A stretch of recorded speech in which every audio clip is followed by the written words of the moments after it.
President Trump and President Xi Jinping of China at a welcome ceremony in Beijing today. Doug Mills, The New York Times. Want to get this briefing by email? Here's the sign up. Good morning. Here's what you need to know. In China, Trump tries flattery. President Trump, on a state visit to Beijing, heaped praise on President Xi Jinping today and said that the U.S. and China had the power to liberate the world from the North Korean menace. Mr. Trump also vowed to redress chronic trade imbalances, framing them as a failure of American policy. He even saluted China for leaving the U.S. so far behind. One big challenge: closing China's booming drug bazaars, which contribute to the American opioid crisis. Election fallout. The Democratic victories in state and local elections on Tuesday were partly fueled by a rising coalition of women and minorities, our reporters found. Leaders in both parties said the elections were an alarm bell for Republicans ahead of the 2018 campaign. But Democrats won't always have the luxury of competing in such favorable districts, our Upshot columnist writes. In videos, we hear from some of the election day winners, and ask people who voted for Donald Trump to tell us how they feel about his presidency 1 year later.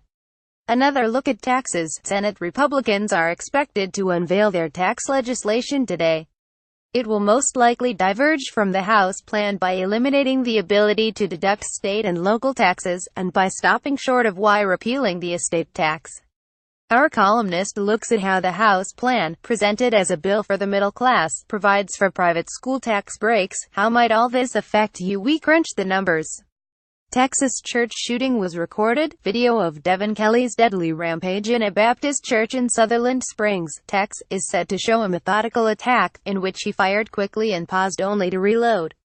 Investigators are analyzing the footage. The Sutherland Springs Cemetery, where many of those killed at the First Baptist Church will be buried. Todd Heisler, The New York Times. After the massacre that left 26 dead, the cemetery in Sutherland Springs is straining to bury so many. Readers affected by previous mass killings shared advice for fellow survivors. Political problems in Europe. In Britain, the government of Prime Minister Theresa May has suffered a series of setbacks as it grapples with decisions on the country's departure from the European Union.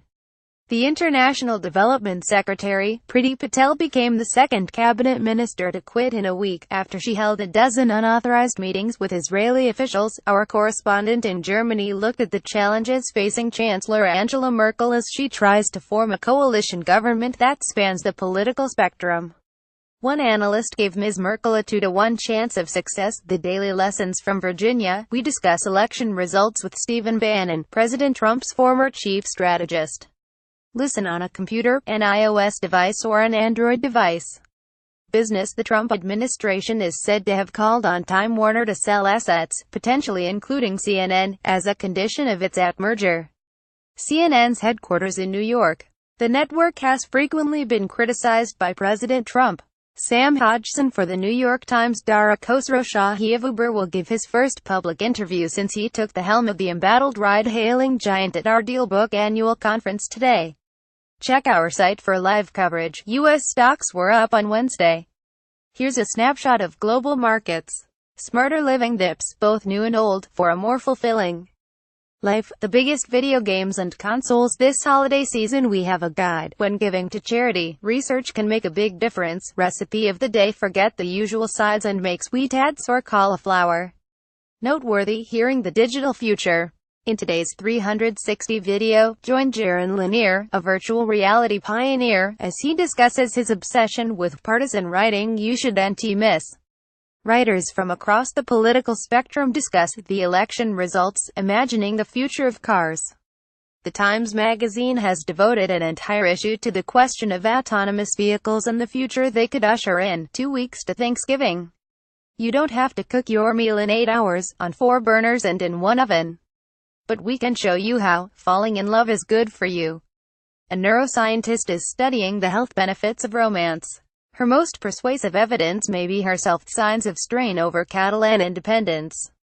A general strike on Wednesday had relatively limited impact, and the two main Catalan separatist parties said that they would not campaign together in next month's election. A demonstration during a general strike in Barcelona on Wednesday, protesting the recent jailing of former members of the Catalan government. Manu Fernandez. Associated Press. Kevin Spacey, cut.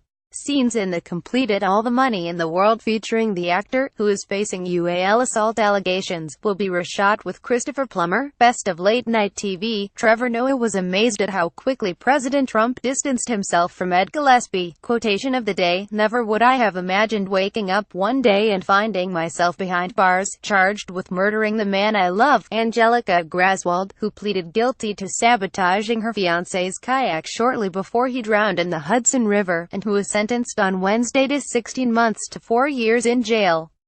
Backstory: news of a butter shortage in France spurred newsroom chatter about one of the country's signature treats, the croissant. The last time we discussed the subject at such length may have been 2013, when the cronut burst onto the scene, fresh from the New York bakery of Dominique Ansel. It's a franken-pastry hybrid of a croissant and a donut. Preparing croissants at a bakery in Nice, France. Eric A. Lardrouters. But the croissant, it turns out, was always a hybrid. According to local lore and the Larousse Gastronomique, it was created in Budapest in 1686, or Vienna in 1683, to celebrate the defeat of the Ottomans, and was later adopted by the French. The crescent shape, the story goes, was inspired by the Ottoman flag. We asked the head of our cooking department, Sam Sifton, for a recipe, but it turns out we're still working on one. We haven't yet developed one that's really, truly accessible to the home cook, he told us. Croissants are hard. Here's his advice: we find the best ones we can at the bakery, eat a few and let the rest go a little stale, so we can use them in Melissa Clark's incredible recipe for a buttery breakfast casserole. It may be the highest use of a croissant in the world. Karen Zarate contributed, reporting, ________. Your morning briefing is published weekdays at 6 a.m. Eastern and updated all morning. Browse past briefings here. If photographs appear out of order, please download the updated New York Times app from iTunes or Google Play. What would you like to see here? Contact us at briefing@nytimes.com. You can get the briefing delivered to your inbox Sunday through Friday. We have 4 global editions, timed for the Americas, Europe, Asia and Australia, and an evening briefing on weeknights. Check out our range of free newsletters here. Follow Mark A. Walsh on Twitter at MWalsh40.